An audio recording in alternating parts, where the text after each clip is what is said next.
If you don't have the Instructor Tools widget added to the homepage of your Brightspace course, there's a quick and easy way that you can add it yourself. So I'm just going to be on my Brightspace homepage here. You can see that in this course, the Instructor Tools widget isn't here. The only one is the content browser here. And so how I can add it is within the course, I'm just going to go under the Edit Course button. And then after you select Edit Course, it'll bring you into the course administration page here, where I just want to go under the Home Pages section.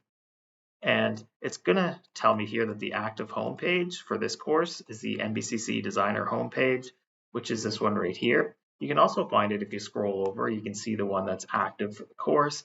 And so what you want to do is you want to make a copy of the active homepage. So I'm just going to click on the little drop down here and select copy.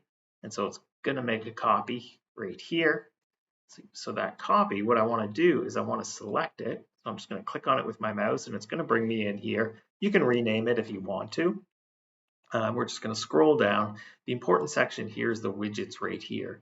So we want to go and we want to add that Instructor Tools widget. And so I'm just going to press the Add Widgets button right here. And then in the search box, I'm just going to put in Instructor. And once I just search the word Instructor, you can see the Instructor Tools widget come up here.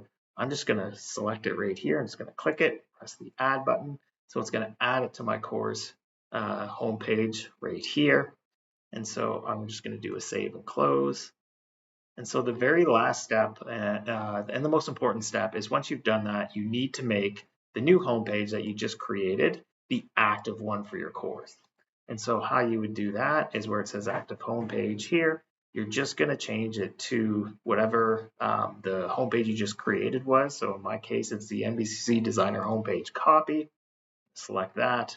And then the last step is just to press the apply button to apply it. You can see a message comes up at the bottom saying that it was properly set as the homepage. Just click the X to close it here. And then I'll just click on the name of my course here to go and verify that the Instructor Tools widget has been successfully added to my course. So this concludes the video on adding the Instructor Tools widget to your course at NBCC.